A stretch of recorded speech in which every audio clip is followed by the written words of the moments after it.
Long ago, Earth was full of life. Big cities touched the sky. Oceans were blue and deep. Humans lived in every part of the planet. They had problems, yes, but they always found a way to survive. They built machines, rockets, and AI. They explored the stars. They dreamed of joining the galaxy, but the galaxy didn't want them. The Galactic Council, made up of many alien species, watched Earth from far away. At first they were curious, then they were afraid. Humans were too fast, too bold, too hungry for knowledge. They fought each other but still grew stronger. They made weapons that could burn a moon. They spoke of freedom, war, love, and power, all at the same time.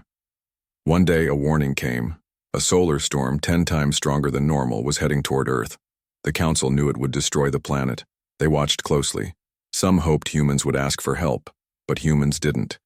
They just kept working, digging, building, planning. The storm hit, and Earth burned.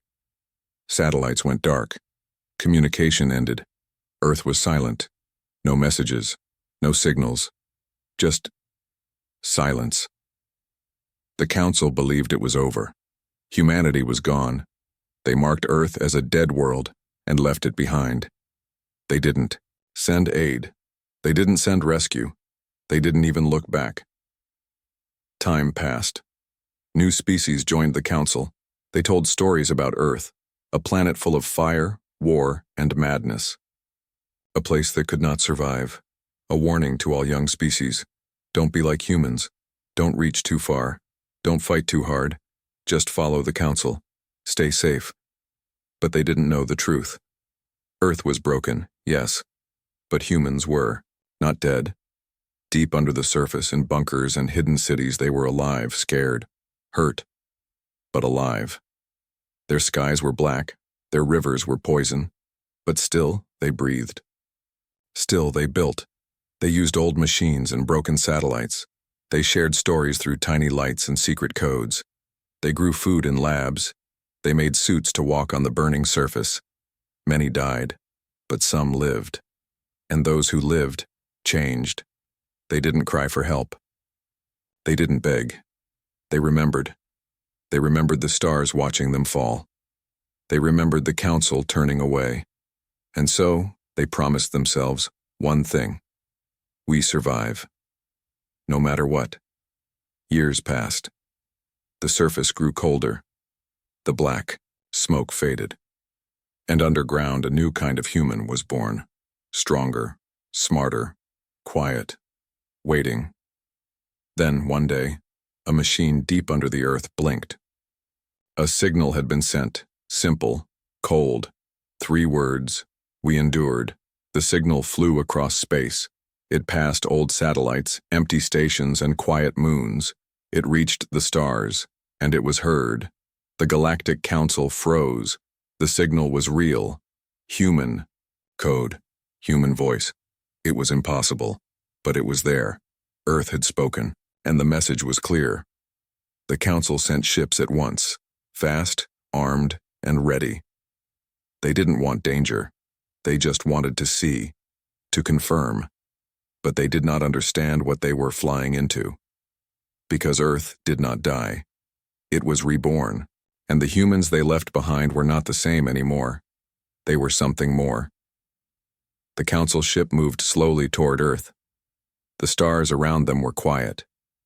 The solar system looked empty, like a ghost town. Mars was cold and dry. The moons of Jupiter were covered in ice. Saturn's rings still spun, beautiful but silent. The crew on board was nervous. They had all heard stories of Earth, a planet full of fire, war, and madness, a world that burned itself. But the signal had come from there. We endured. That was all it said. No name, no call for help. Just those 3 words. Captain Relar, a tall green alien with 4 eyes, stood on the bridge. He had studied humans for years. He didn't believe they could survive. "This is not possible," he said. "This must be an old signal, a machine, still running by mistake." But the others were not so sure. One of the science officers pointed to the planet. Sir, we're picking up energy from underground, very strong, very controlled. This is not natural. The ship moved closer. Earth was still broken. Its surface was cracked. No forests, no oceans, only dark land and silent mountains. But something was moving under the surface. A pattern. Lights. Machines. Then they saw it. A structure. Big. Made of black metal. It was shaped like a spike coming out of a giant crater. It pulsed with light. Not red, not blue. A color they could not name.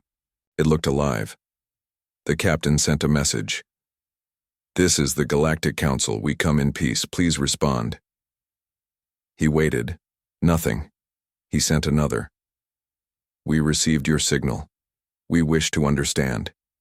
Still silence. Then, the lights on the structure changed. A hum filled the ship. The crew covered their ears. The sound was not loud, but it touched their minds. It was not a voice. It was a feeling, like being watched, like something old had just opened its eyes. The ship's power flickered. Lights blinked. Systems shut down and came back on. The science officer screamed, "They're inside our systems. They're watching us." The captain gave the order. Shut all open links. Cut all connections. But it was too late. The ship stopped moving. Engines were frozen. Shields were gone. Weapons were off. No one had fired a shot. No attack had come. But they were fully disabled. A new message appeared on the screen. Simple words again. "You are not ready." Then every screen on the ship showed something else. Pictures. Old ones. Humans building bunkers. Children crying underground. People in fire suits walking through storms. Doctors saving lives with broken tools. Engineers fixing machines with their bare hands. They saw the pain, the fire, the fight. Then the pictures changed. Now they saw the new humans. Taller, stronger. Their eyes glowed. Their skin looked like metal and flesh mixed together. They moved like shadows. They trained in silence. They read books while machines floated beside them. They weren't just surviving. They were evolving. The images stopped. The ship started moving again. Slowly, the systems came back online. The crew was shaking. One officer whispered, "They didn't kill us. They just wanted us to see." "Captain." Reller looked at Earth again. It was no longer just a broken world. It was something else now. A warning. A promise. A power hidden in fire and time. He gave the order to leave. "We return. We tell the Council. Earth is not dead, and humans are not what we thought." As the ship turned away, one last message came. "Do not return unless you're ready to see the truth." The Council was in shock. Captain Relar's report had reached them. He showed the message. He showed the images. And he told them what the humans had done. Many in the Council refused to believe him. "It's a trick," one alien said. "Humans are gone." That signal was fake. But some believed. They had seen fear in the captain's eyes. The kind of fear that only truth can bring. Mitra, a council leader from the Yulan race, stood up. "If humans are alive," she said, "we must act. We left them to die. We must correct our mistake." Others disagreed. "No," said Troon, from the insectoid Breck species. "We didn't destroy Earth. They destroyed themselves. We owe them nothing." "They warned us," another whispered. "They said, 'You are not ready.' What if we go again, and they see us as enemies?" The council argued for hours. Then a decision was made. A second ship would be sent. This one was not military. It was a diplomatic ship. Peaceful, full of scientists and historians. Their goal, understand what humans had become. The ship, Lightseeker, reached Earth 2 weeks later. The crew came from 10 different species. They were trained in languages, culture, and first contact. They carried gifts, knowledge, art, music. They hoped humans would listen. As they entered Earth's orbit, they noticed something strange. The planet had small satellites, new ones, but quiet. They didn't send signals, they just watched, floating like eyes in the sky. The captain of Lightseeker, a soft-voiced being named Ellen, spoke calmly. "Humans," she said into the comms. "We come in peace. We carry no weapons. We only want to learn." No answer. They waited. 1 hour. 2. Still silence. Then, the sky above Earth opened. Not with fire, but with light. A beam came from the planet's surface. It touched the ship, but there was no damage. Instead, data poured in. Thousands of images, videos, words. It was a history lesson. The crew watched in silence.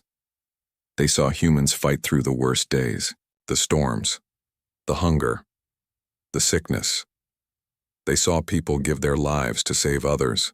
They saw children grow in underground schools, soldiers defending labs with sticks and old guns, scientists creating new energy from nothing, parents telling stories by candlelight to give hope.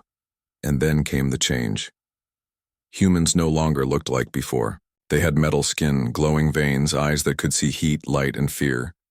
They did not just fix their broken world. They changed themselves, bit by bit, cell by cell, mind by mind.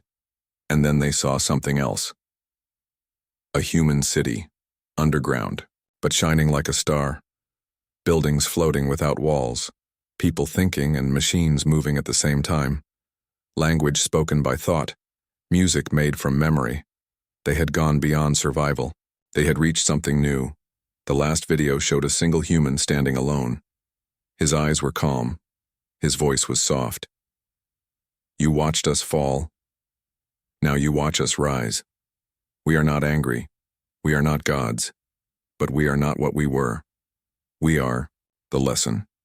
Do not fear us, but do not forget us. We endured." Then the video ended. The ship was allowed to stay in orbit for 2 more days. But there was no more contact, no meetings, no landing, only silence. When they returned to the council, they brought everything they had seen. And now the galaxy began to whisper, not about human death, but about human rebirth. The galaxy was no longer calm. Every race had heard the news. Humans were alive, changed, powerful, and silent. They did not speak. They did not trade. They only watched from the shadows of their broken world. Across space, fear began to grow. On the planet, Zyron, leaders held emergency meetings. "If humans can control ships with their minds," one of them said, "what else can they control?" On the moon world Recco, the scientists ran tests on the human signal. "It is far beyond anything we understand," they said.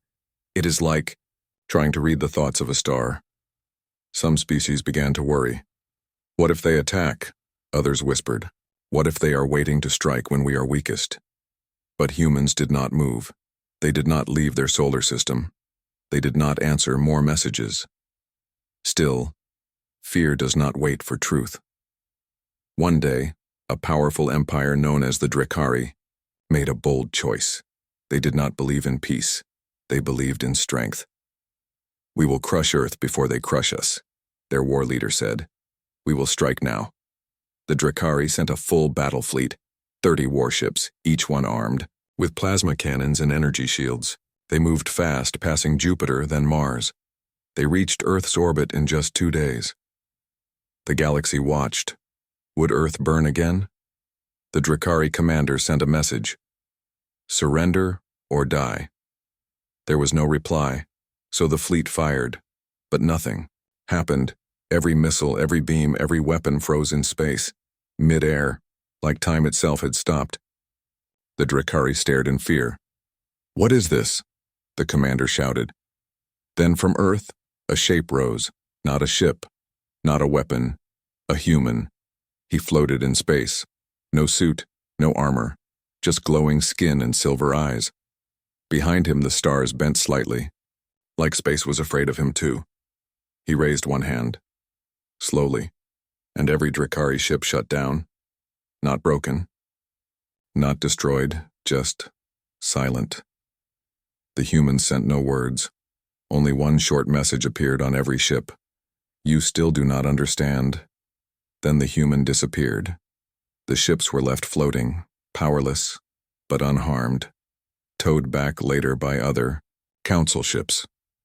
After that, the Drakari never spoke of war again. Now the galaxy was sure. Humans were beyond technology, beyond rules, beyond fear. Children across planets were told bedtime stories. Be kind, be wise, or the humans will come from the shadows. But these were not tales of monsters. They were tales of warning, of respect. Some brave thinkers asked a question. Why did the humans not fight back? Why do they not take revenge? The answer came from an old historian who had studied Earth for years. They do not want war, he said. They want the galaxy to learn, to grow, like they did. They were left to die, but they lived. They became something more. They are not angry anymore, but they remember. From that day, many things began to change. Leaders listened more. Scientists studied harder. People stopped calling themselves the greatest because now they knew someone else had already passed the test. They had survived the worst fall a world could face, and they had risen, not with hate, but with warning. Years passed, but the memory of the human stood strong. The Drakari never returned to Earth. No one did. Ships now avoided the solar system. It was marked as a silent zone on all star maps. No one dared to enter without reason. Still, people talked. Some whispered about the glowing man who stopped a fleet with his hand. Others believed it was just a story, but deep inside everyone knew. Humans were watching. Then one day something new happened. A tiny cargo ship named Hopefinder was traveling near Saturn. It was off course due to an engine problem. The crew was small, 2 engineers and 1 young pilot. They were not soldiers, just traders, lost and scared. They didn't mean to go near Earth, but their ship began to drift closer. The pilot, a girl named Layla, tried to fix the course. "We can't go to Earth," she said. "They'll think we're spying," but the ship wouldn't listen. Suddenly the lights flickered, then everything stopped, just like it did to the Drakari. The crew froze, thinking it was the end. Then a voice came, not a scary one, not a command, just calm, clear words. "Do not be afraid." The ship turned on again. Engines worked, lights came back, and outside the window, floating in space, was a small silver drone. It looked human-made but far more advanced. It didn't attack. It just hovered. Then, a soft light covered the ship, and suddenly, the crew was no longer inside. They were standing in a large room, clean, bright, quiet. It wasn't a prison. It wasn't cold. It felt like home. A human stood in front of them, not glowing, not floating, just standing. He had normal eyes, normal clothes, but something about him felt different, like the air around him listened when he breathed. "I'm sorry for the scare," he said. "We did not mean to harm you. You were just close and curious." The crew stayed silent. They were too shocked to speak. The human smiled kindly. "We watch," he said. "Not to rule, but to protect." Layla finally found her voice. "Protect? From what?" The human looked at her for a moment as if deciding how much truth to share. "From yourselves," he said. "From others. From the same mistakes we once made." He walked slowly around the room. "You are all growing, learning, but some grow too fast. Some forget pain. We did not forget." He touched a wall, and it showed a picture of Earth burning, people crying, then Earth healing, cities underground, then stars. "We broke," he said, "and we built ourselves again, not for power, for peace." The crew listened quietly. Layla took a step forward. Then why hide? Why not help the galaxy? The human looked sad for a moment. Help is not always help. Sometimes, to truly grow, a child must fall and rise again, like we did. He turned to them. But we will not let the galaxy destroy itself. If that day comes, we will return. Then the light covered them again. In the next moment, they were back on their ship. The drone was gone. Earth was behind them, and the ship was safe. When they returned, they told their story. Some believed them, some did not. But something had changed. The story spread, not of fear, but of hope. Now the galaxy saw humans in a new light. Not monsters, not gods. Guardians in silence, waiting for the right time. The story of Hope Finder changed everything. Before, humans were seen as danger. Now they were seen as something more. Not rulers, not enemies, but silent protectors. Some called them ghosts of the galaxy, some called them watchers in the dark, and some wanted to meet them. Among them was a young alien named Jaro. He came from a peaceful race called the Ilari. They were known for learning, not fighting. Jaro had grown up reading old books about humans, about Earth's fall, their war, and their rise. But he didn't fear them. He admired them. He believed there was more to their silence. He believed they had a message the galaxy had not yet heard. So Jaro made a plan. He built a small ship. It had no weapons, no strong engines, just enough power to reach the edge of Earth's system. He left a message behind. I go to listen. And then he left. His journey took weeks. He passed quiet planets, empty stations, and long-dead satellites. Finally, he reached Pluto's orbit, the far edge of the system. There, he waited. He didn't send a signal. He didn't ask for anything. He just sat in the silence, hoping someone would notice, and someone did. After 3 days, a soft knock came, not on the ship's door, but in Jaro's mind. A voice. Not loud, not painful, just clear. You came to listen? Jaro's heart raced. He stood. Yes, he said out loud. I don't want to take anything. I just want to understand. The stars outside his window shifted. One of them moved closer. It wasn't a star. It was a ship, smooth, silver, without lights or engines. It floated like a feather in space. Jaro's ship began to move on its own. He didn't fight it. The controls were dead, but he felt no danger. Soon, he was inside something. A bigger ship. A place full of light and calm. The same feeling the Hope Finder crew had felt. Then they came. Humans. Not many. Just 3. All different. One tall and quiet. One short, with eyes that changed color. And one who looked almost like Jaro's own species, but was not.